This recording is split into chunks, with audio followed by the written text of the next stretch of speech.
नमस्कार, ABP news पर मैं हूं आपके साथ शीरी। बात करेंगे पाकिस्तान की, जहां हर दिन हालात बेहद खराब होते जा रहे हैं और इसकी वजह है वहां की हुकूमत की भारत से दुश्मनी वाली पॉलिसी, जिस पर वो 75 साल से चलता रहा है। लेकिन नेताओं की इस गलती की कीमत पाकिस्तान की भूखी जनता भुगत रही है इस वक्त, जिसके पास पेट पर पत्थर बांधकर सोने के अलावा कोई दूसरा चारा नहीं है। लोग खुलेआम बोल रहे हैं कि मौत शरीफ की हुकूमत में जीने से बेहतर है। कंगाली की कगार पर खड़े पाकिस्तान को आज की तारीख में हिंदुस्तान बेहतर दिखने लगा है। अवाम कह रही है कि काश हम हिंदुस्तान से अलग ना होते। और उस पर बात करने के लिए इस वक्त मेरे साथ दो खास मेहमान जुड़ रहे हैं। पाकिस्तान की पत्रकार मोना आलम इस्लामाबाद से इस वक्त जुड़ रही हैं हमारे साथ, और कनाडा से वरिष्ठ पत्रकार, लेखक और स्तंभकार तारिक फतेह सर हमारे साथ हैं। बहुत स्वागत है आप दोनों का। लेकिन शुरुआत मोना आलम आपसे कर लेती हूँ। जो हालात इस वक्त पाकिस्तान में बने हुए हैं, भूखों मर रही है जनता वहां की, जिम्मेदार कौन है इस हालात के? देखिए, एक्चुअली प्रॉब्लम काफी डीप रूटेड है। पाकिस्तान के इकोनॉमिक प्रॉब्लम्स और जो इनकी सेल्फ डिपेंडेंस ना होना है अपने अपने रिसोर्सेज पे, वो एक सबसे बड़ा प्रॉब्लम है। कई सालों से चल रहा है, इसमें कोई शक नहीं। हमारी प्रायोरिटीज बहुत अलग है। और आपने जो आइडेंटिफाई किया अपने प्रीएम्बल में, मैं I would like to differ, क्योंकि इंडिया और इंडिया के साथ हमारी कोई जंग और ये सारी चीजें ये किसी की भी अभी प्रायोरिटी नहीं है। वजह ये है कि इस वक्त पॉलिटिकल जो सियासी पोलराइजेशन है पाकिस्तान में, that is compared to none other. और इस तरह के हालात हैं जो हम कहते हैं या सुनते हैं कि 71 के टाइम पर इस तरह की पॉलिटिकल पोलराइजेशन हुआ करती थी पाकिस्तान में। सबसे बड़ी प्रॉब्लम यही है, जिसकी वजह से हमें इकोनॉमिक ट्रबल्स भी हैं, हमें टेररिज्म के मसले भी हैं। टीटीपी दोबारा यहाँ पर री इमर्ज हुई है और वो हमले करा रहे हैं, आपको पता है। आर्मी पब्लिक स्कूल के पास बाद कहा जाता है second most horrific incident in Peshawar जो अभी हुआ है, जो मस्जिद पे हमला हुआ है, सुसाइड अटैक हुआ है, टीटीपी ने किया है। तो उसके बाद सूरत हाल और भी यहाँ पर प्रॉब्लमेटिक है। और उसकी सबसे बड़ी वजह जो हम लोग आइडेंटिफाई कर पाए हैं अब तक, वो ये है कि प्रायोरिटीज कुछ और है। प्रायोरिटीज आपस में सियासी लड़ाई है। चाहे वो अपोजिशन हो, अपोजिशन में पाकिस्तान तहरीक इंसाफ है जो कि इमरान खान की पार्टी है। वो लोग भी एक उसी उसी हवाले से वो अपनी एक सियासी जंग लड़ रहे हैं। जो गवर्नमेंट है वो भी उनके लोगों को पकड़ रहे हैं आए दिन। आप प्रायोरिटीज की और बात कोई कर रही समझ हैं नहीं मोना आ आलम। रहा मीडिया की भी क्या जिस तरह के जा हालात रही है, हैं, असली उस प्रॉब्लम्स आवाम पे के हमारा बारे में एड्रेस तो हो। लग रहा है कि वहां कोई सोच ही नहीं रहा। प्रायोरिटी सबसे पहले किसी भी हुकूमत की क्या होनी चाहिए? वहां की आवाम, क्योंकि वही चुनकर आपको भेजते हैं उस किसी भी मुल्क पर राज करने के लिए, वही त्राहिमाम कर रही है जी, इस वक्त। एब्सोल्युटली। तारिक फतेह सर, क्या लगता है आपको? मतलब लोग, जिसे देखिए गुनाह कहा जाता है इस्लाम में खुदकुशी करना, लोग कह रहे हैं कि हमारे पास कोई दूसरा रास्ता नहीं है। कुछ दिन अगर और ऐसे गुजारे तो शायद उसी दिशा में आगे बढ़ेंगे हम। देखिए, जब आपने इस्लाम और पाकिस्तान को जोड़ लिया और दुनिया भर के जो मसाइल हैं मुसलमानों के, वो आपने एम्ब्रेस कर लिया और अपने आप को दरियाई सिंध और पंजाब और इससे छोड़ के नकली अरब और नकली तुर्की और नकली फारसी बन के रहने की कोशिश की, तो यही होगा। जो मेजॉरिटी पाकिस्तान के बाशिंदे थे उनका तो आपने कत्लेआम किया 1971 में, जेनोसाइड कर दिया बांग्लादेश का, जहां east Pakistan was the only place that voted overwhelmingly for Pakistan. तो उसको छोड़ दीजिए। ये जब तक आप धर्म और सियासत को जोड़ के रखेंगे, आपका यही हशर होगा। क्योंकि जब पूरी इस्लामी तारीख में जब भी आपने इस्लाम को इन्वोक किया है, तो वहां तो रसूलुल्लाह की औलादों को मार दिया, उमय्यदों ने शहीद कर दिया। आप ऑटोमन्स को देखिए, आप फातिमाइड्स को देखिए, पूरा मिस्र खाली कर दिया। वो आके हिंदुस्तान में पनाह मिली उन्हें गुजरात स्टेट के अंदर। सलाउद्दीन अय्यूबी बहुत बड़ा हीरो है मुसलमानों का, उसने पूरी फातिमाई डायनेस्टी खत्म कर दी। तो हमारे जहन में जब तक ये रहेगा कि हम इस दुनिया में पैदा हुए हैं अल्लाह के लिए और अल्लाह का इम्प्लीमेंट करने के लिए, तो करते रहिए। फिर आपने जो जूते खाए पिछले 50 साल के अंदर, आपको तो होश ठिकाने नहीं आते कि आपके यहाँ कुछ बनता ही नहीं है।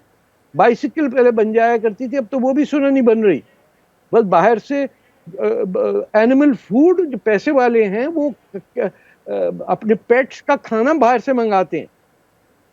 और पाकिस्तान की बात करें, जितने वर्किंग क्लास है वो पैसे पाकिस्तान को भेजता है, जितनी पाकिस्तान की एलीट है वो पैसा लेके बाहर भेज देती है।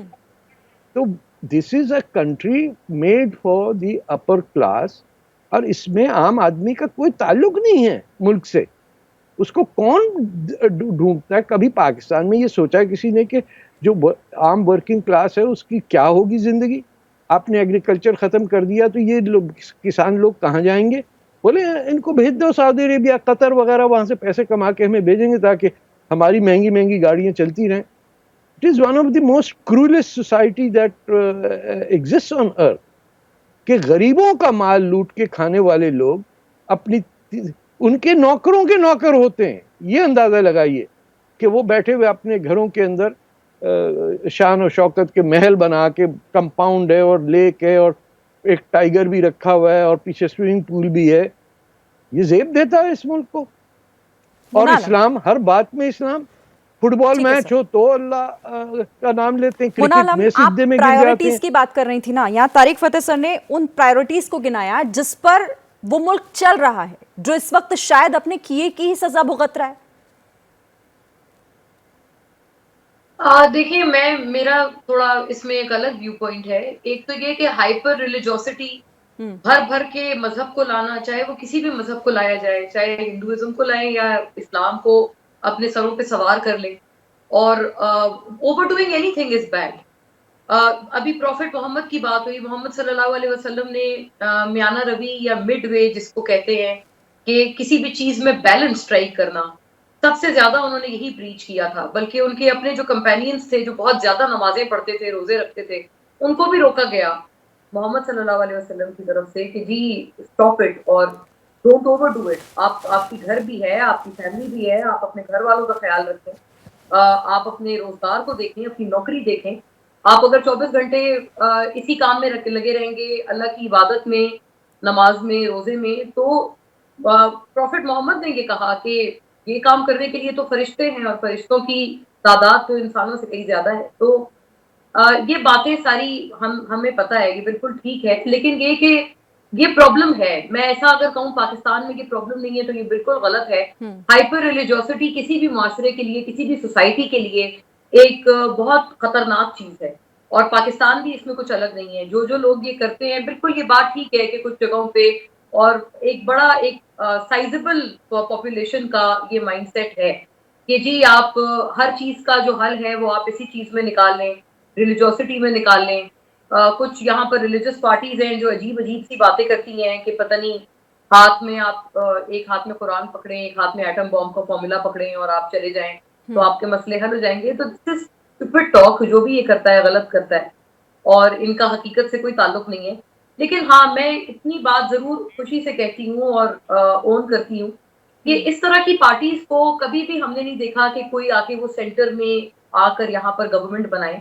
मतलब पब्लिक भी उनकी बातें सुनती है, जो रिलीजियस एलिमेंट्स होते हैं वो भी उनको कुछ हद तक कहते हैं हाँ हाँ जी देखिए कितनी मजे की बात थी, लेकिन उनको वोट नहीं देते। तो this is a redemption in my country. ये एक रिडेम्पशन उन्हें है। वोट नहीं देते, लेकिन जिन्हें वोट दिया है, जिन्हें सत्ता सौंपी गई, वो भी तो कुछ नहीं कर रहे हैं ना। पाकिस्तान किस कंडीशन में पहुंच चुका है। जी, तारिक आप फतेह बिल्कुल सर, सही कह रहे हैं। तारिक फतेह साहब, क्या लगता है आपको अब हश्र क्या होगा? पाकिस्तान का आगे होने क्या जा रहा है?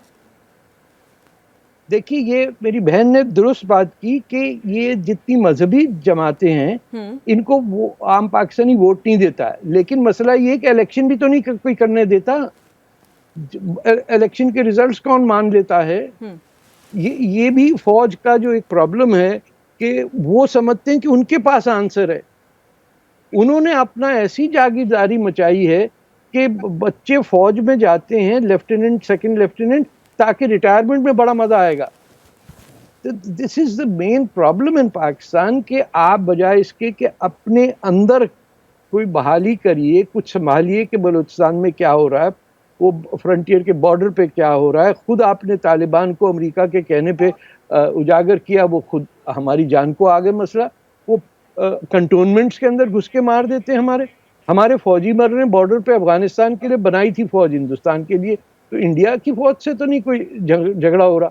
वहां नजर ही किसी नहीं डाली कि आप जब तालिबान बनाएंगे और उनको बाय द वे हिंदुस्तान के देवबंद मदरसों की टीचिंग मिलेगी, उससे तालिबान बने। तालिबान किसी पाकिस्तानी फिलॉसफी को नहीं फॉलो करते। वो उनको करके छोड़ दिया तो वो तो घर आएंगे।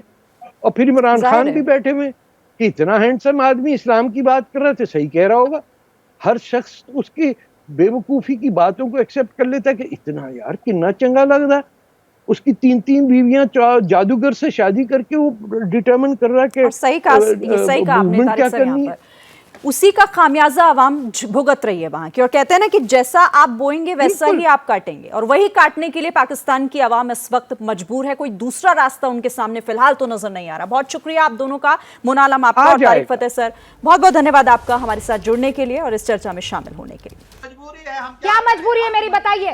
मैं अभी आपको बताती हूँ कि मैंने ओए होए होए होए नमकीन के चटकारे लेते हुए टकटकी मार के डिबेट शो को पॉज रिपीट कर करके देख रहे हैं जोगिंदर जी। इनकी तरह आप भी देखें अपने फेवरेट डिबेट्स को रिपीट कर और डाउनलोड कीजिए एबीपी लाइव ऐप अपने स्मार्ट टीवी पर।